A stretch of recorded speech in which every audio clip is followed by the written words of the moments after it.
Hey there, my name is Shadow, and the game you're seeing in the background is called Hotline Miami.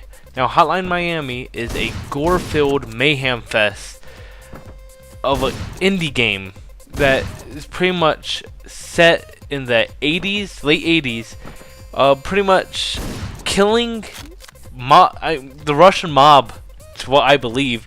Now, this game doesn't have much of a story behind it. It kind of does, but it's kind of, you piece it together. But from what I get, you're just a guy that is told to kill these guys. And it's a rather difficult game. But it's really addicting. Now, the gameplay of this game is pretty simple. You get melee weapons, beat people's heads in, they drop guns, pick up the guns, shoot everyone else. Just kill everyone, don't be killed. Now, this sounds rather simple, but it's actually fairly difficult. This game, you die a lot, as you will see. I am not going to fancy up the editing of the background footage just so you can see how much of a hard time I had with this game.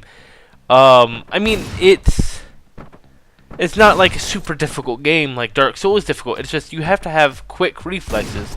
And at some moments, it's almost as if you have to be hopped up in cocaine to have some of these reflexes. And speaking of cocaine, that seems to be what this whole game is about. I think someone addicted to cocaine is what I'm getting out of it. It's giving me a very Pulp Fiction-y kind of feel to it, of just brutal killing, doing drugs. And as you see, like, because of the background and how chaotic everything is, it gives me a sense that everyone's hopped up on cocaine, really. So yeah, and there's even some parts where you start seeing stuff that's not there, like you're paranoid, and you know that's a thing with cocaine. But less about cocaine. Let's not talk about how I know about cocaine.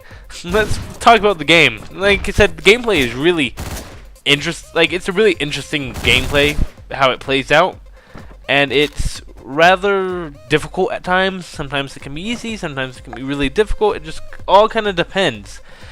It has a really unique art style that I like, where it's really pixely, but it's also really brutal. There's a part where like you dig your thumbs into someone's eyes, and it's just like, yeah, it's pixely, but you still see it, and there's blood everywhere, and just the gratuitous amounts of gore and death and destruction in this game just makes that itself worth it. Just the fact that there's so much blood everywhere makes it worth it for me. And it's a really unique way they kind of play it out. And then you also have like, you know, like the background, which is like changing colors and everything, so it's real trippy, and it can also sometimes hurt your eyes if you play for too long, or at least that's a problem I had. But then there's the background music, which is like really, I don't know, I don't know how to describe it. I like the background music. Everything sounds really cool, and then you have the background music, which is just like perfect for the background. It's like it really captures the whole theme of just kill everyone because they're crazy. So I like it. And then there's like so much stuff you can unlock. There's all these masks, you can get new weapons to try out, and it's just fun. And of course, there's points. So what do you do with points? You just go, bam! I want to beat that high score and everything, and you do it, and you feel so proud of yourself when you finally do it. Because like I said, this is a difficult game, but it's satisfying when you break into a room and just murder everyone. It is so worth it. And now there are the occasional boss fights, I believe, and that I've only had one so far. I'm guessing there's more, but that was interesting because at first I was like, okay, this is like someone just bashed their skull in. I gotta be quicker than them, because usually everyone dies in one hit. But no, it actually takes some messing around, and be prepared to die a lot. That's why you just click R to restart. Controls for this game are really simple. WSAD to move, mouse to move, left click to hit, right click to pick up. shift is to look at stuff, and space is to beat the shit out of whoever is laying on the ground. There are points where it's like if you hit someone with a baseball bat, it won't completely kill them. So then they'll be like crawling on the ground, leaking blood everywhere.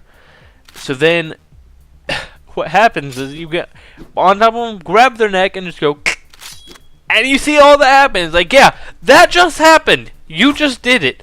You are just... If you ever wanted to be a badass that just killed people without really any reason other than go kill them, then this is the game for you. But instead of this Rambo fest of a game, like a lot of games are, and real easy, this game is like, it's fucking brutal. You have just as much of a chance to die than the enemies do. And that's what I like about it. It's really cool. So overall, if I had to give it a score, not counting that it doesn't have a story, I'm not going to hold that much against it, because it doesn't seem like this complex story would be really good behind it. But I would give it an 8 out of 10.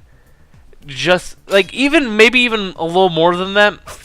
I'm going to give it a range 8 through 9 out of 10. Somewhere in there. Just because I don't think I can actually get it down all the way. I mean, I have a ton of fun with it, but it's not a game that I want to play to be immersed in. It's a game I want to play just to fuck around with. It's a true game. Instead of this immersive experience, it's just the gameplay behind it adds so much. So, all in all, I'll just give it an 8.5 out of 10. And that's my thing is, go buy this game, because it's fun. It's fun to murder people, apparently. I never knew that. So go murder people in this game and tell them I sent you.